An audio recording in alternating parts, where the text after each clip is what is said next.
नमस्ते दोस्तों। आज मैं आपको ये बताने जा रहा हूँ, अगर आप एसटीए टोकन होल्ड करके रखे हैं तो आपको आगे अब क्या करना चाहिए। सबसे पहले तो आपको ये समझना चाहिए एसटीए टोकन का प्राइस अप कब जाता है और डाउन कब जाता है। तो ये पूरा खेल है सप्लाई एंड डिमांड का, ये सप्लाई और डिमांड का। जिस तरह हम लोग अभी टमाटर का उदाहरण ले ले तो टमाटर का भी रेट चल रहा है 200 रुपये केजी। क्यों? क्योंकि सप्लाई बहुत कम है, डिमांड बहुत ज्यादा है। फिर ये मौसम आते आते, जब इसके अभी मौसम नहीं है, बारिश के कारण मौसम अभी टमाटर भी कम हो रहा है, तो 200 300 400 जा रहा है जगह के हिसाब से। फिर ये 20 रुपये केजी तक आ जाएगा, क्योंकि खेती होने लगेगा, खरीदने वाले भी उतने ही और सप्लाई भी उतना, डिमांड भी उतना, तो रेट नॉर्मल आ जाएगा। लेकिन अभी प्राइस बहुत हाई है। उसी तरह अभी एसटीए टोकन बेचने वाले बहुत ज्यादा हैं, खरीदने वाले बहुत कम हैं, इसलिए प्राइस इसका लेस हो रहा है। सब कोई सेल करते जा रहे हैं, सेल करते जा रहे हैं। अब क्यों सेल कर रहे हैं ये तो वही जाने, लेकिन सेल करते जा रहे हैं तो आपका सप्लाई बहुत ज्यादा है, डिमांड बहुत कम है, तो प्राइस तो है। एसटीए प्राइस ठीक होने का क्या संभावना है? कुछ तो चांसेस है, कुछ तो चांसेस है। अगर एसटीए का मैनेजमेंट मेंबर आके इंडियन कानून को फेस करे, एसटीए मैनेजमेंट का मेंबर आके इंडियन कानून को फेस करे, क्योंकि कानून से भागकर और छुपकर कोई भी बिजनेस नहीं हो सकता है।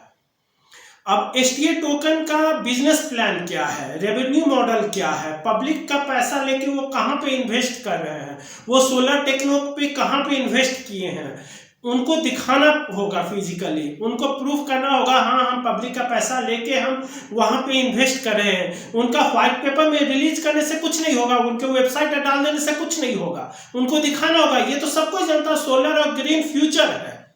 लेकिन आप क्या कर रहे हैं? आप पैसा लेके क्या कर रहे हैं? सोलर और फ्यूचर है, तो आप जो कर रहे हैं उसी के हिसाब से प्राइस अप एंड डाउन होगा। अब तीसरा है, जो आपको समझ, कोई एसटीए टोकन कोई फेमस सेलिब्रिटी उसको बैकअप दे दे, जो उसको परचेस कर ले हाई अमाउंट, तो फिर प्राइस ऊपर चला जाता है। तीसरा सवाल और सबसे इंपॉर्टेंट सवाल आपके मन में होगा, जो अब अगर आप एसटीए टोकन होल्ड किए हो तो आपको क्या करना चाहिए। सबसे इंपॉर्टेंट, अगर आपके पास एसटीए टोकन है तो आपको क्या करना चाहिए। देखिए, आज का करंट प्राइस जब मैं वीडियो बना रहा हूं तो 6 से 7 रुपये के बीच फ्लोटिंग हो रहा है, और जब से ये न्यूज आई है अरेस्ट होने के न्यूज, तब से प्राइस इसका कंटिन्यूअस नीचे आ रहा है। और इसको कुछ मेंबर लोग जबरदस्ती अपने मेंबर को कन्विंस कर रहे हैं, आप मत सेल करो, आप मत सेल करो, जो इसका और प्राइस नीचे ना आए। बट इसके अलावा कोई भी तरीका उनके पास नहीं है जो इसका प्राइस को वो लोग अप करे, बिकॉज कुछ तो ऐसा बिजनेस प्लान नहीं है। सो डिपेंड करता आप एसटीए को किस टाइम पे परचेस किए थे। अगर आपका डिवैल्यूएशन होके 50% के नीचे जा चुका है तो वैसे भी तो आपका 50% पैसा लॉस हो चुका है।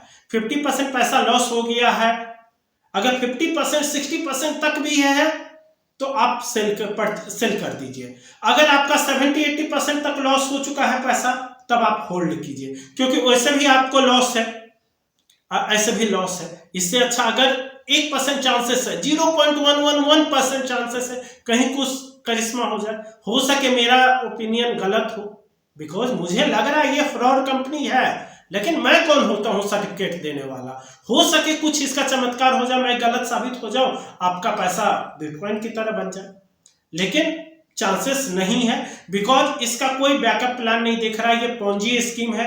क्रिप्टो करेंसी कभी भी पॉन्जी स्कीम के थ्रू नहीं चलता, क्रिप्टो करेंसी अलग ही कंसेप्ट पे चलता है। ये रेफर करो एमएलएम टाइप का कंसेप्ट पे चल रहा था। मार्केट में इसका कोई एग्जिस्टेंस नहीं है, मार्केट में इसका कोई बैकअप प्लान नहीं है। सो आपको, मुझे लगता है अगर आपको बर्दाश्त करने के लायक हो तो आपको इसको सेल कर देना चाहिए। धन्यवाद। अगर कुछ सुझाव हो तो मुझे दें और चैनल को सब्सक्राइब